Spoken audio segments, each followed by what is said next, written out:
Well, today the feast of Saint Elizabeth of Hungary. We'll be back here again in Wales. Few considerations, and the Father, the Son, and the Holy Ghost. Amen. Saint Elizabeth, or Jacobus of Rogene tells about Saint Elizabeth. Her name Elizabeth means known of God. It means the satiety or the fullness of God, the rest of God, and also a seventh of God. And that she was, in all these things, she was known of God from the very beginning, loved by God from the very beginning of her birth, and showed a special knowledge and love of God at the very beginning of her age, so that when she was 5 years old, Elizabeth used to go into the church and pray.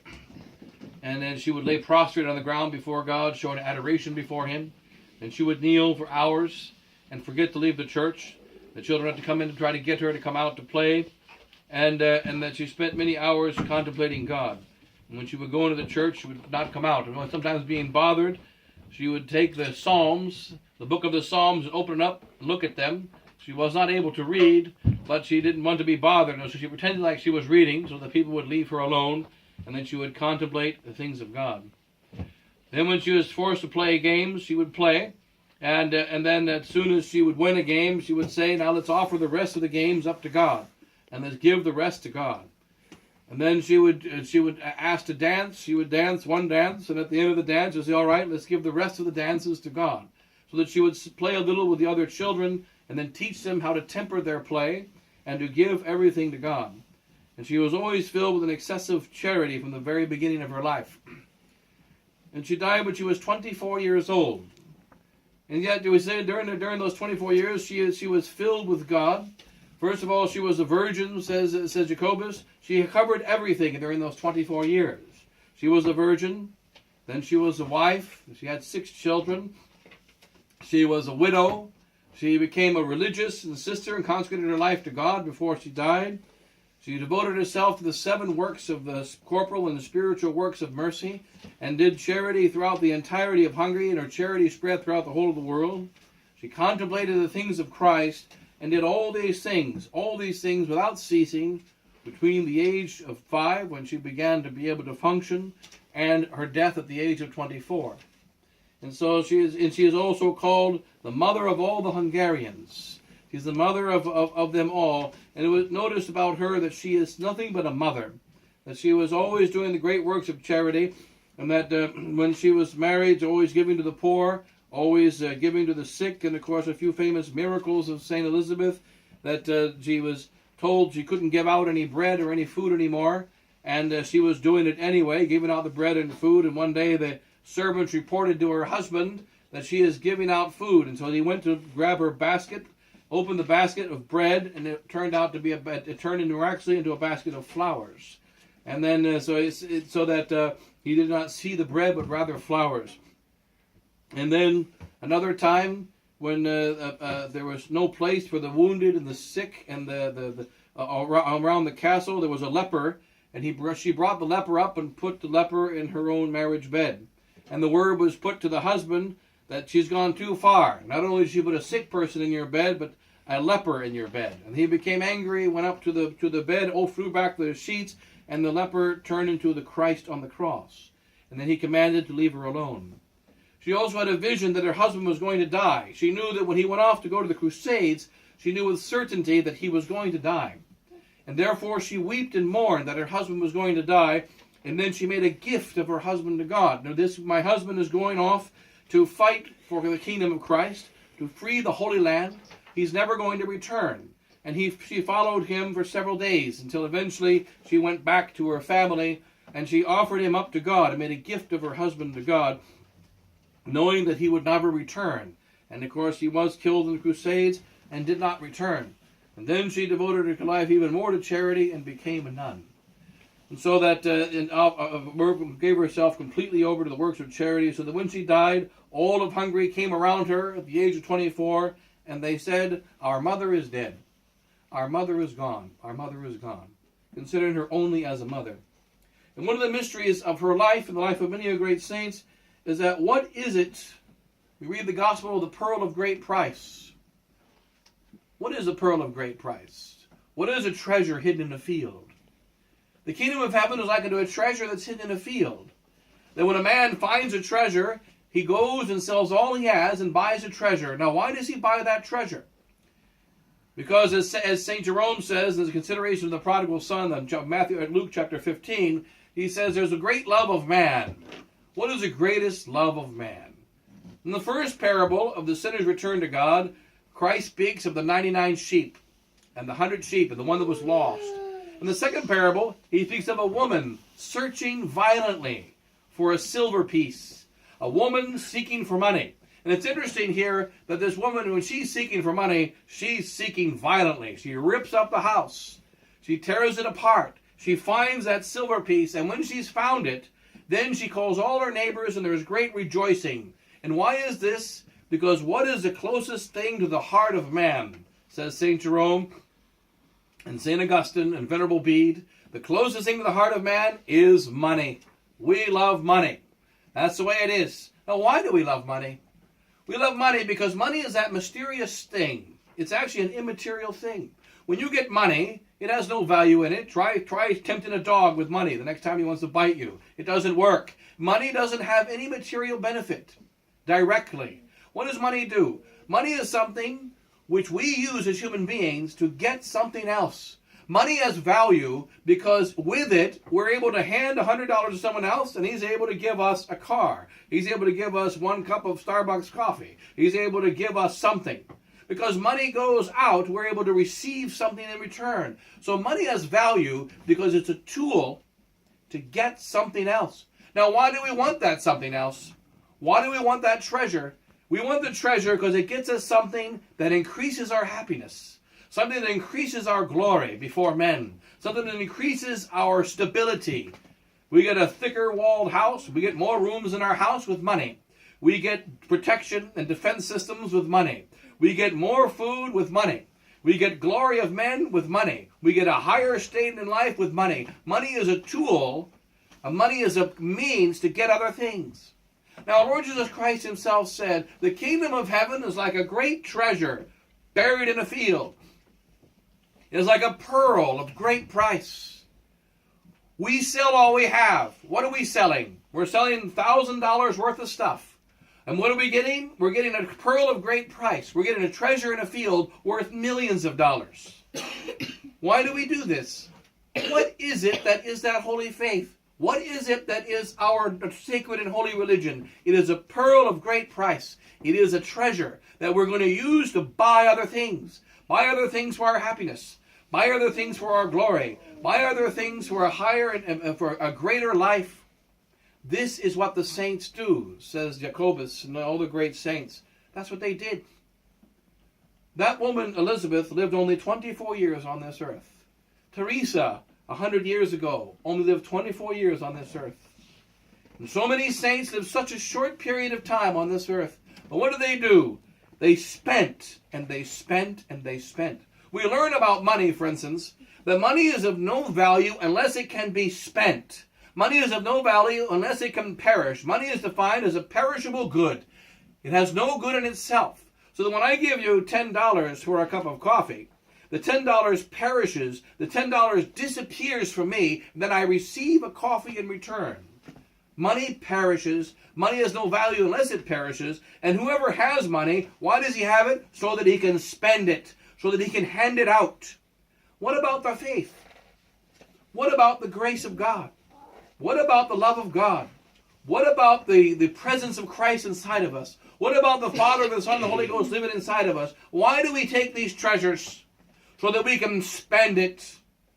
If it is really a treasure, then treat it like a treasure and spend it. And recognize you've got so much to spend. You've got so much to spend. It was once in the movie Citizen Kane, in which Orson Welles make a mockery of a rich man, and he was in trouble because he did. But nonetheless, he received $50 million, and he ran a newspaper, and he lost $1 million a year. And they came to him and said, "Do you know what this means? You're losing $1 million a year on your newspaper." He says, "Yeah, I know exactly what that means. That means in 50 years, I'll go out of business." And so he kept spending his dollars. And he kept spending them Now, we do this with the money of the world. Why don't we do it with the money of Christ? Why don't we do it with the money of our faith? The great tragedy of our faith is we don't really consider it as a treasure. What does a man do when he loves? When a man loves, he doesn't just simply love a girl.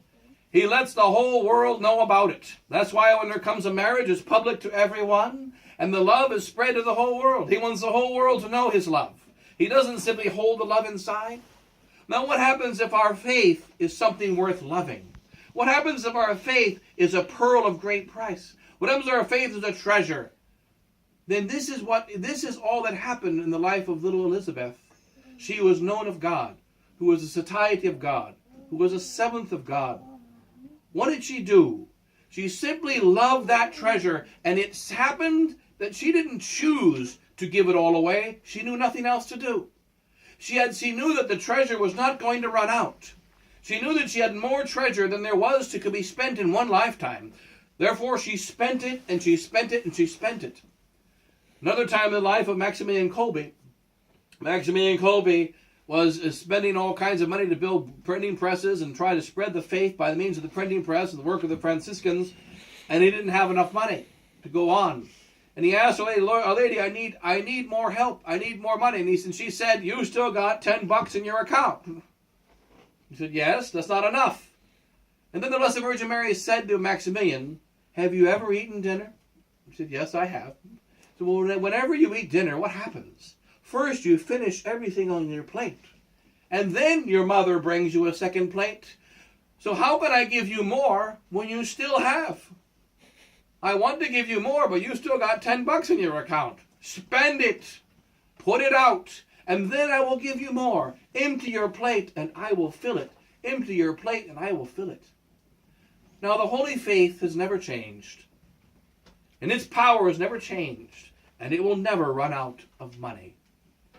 It is truly a pearl of great price because it's truly priceless. It truly never runs out of value. And therefore we can safely spend and spend and spend and spend and spend. But if we have the love, the faith, let's spend it.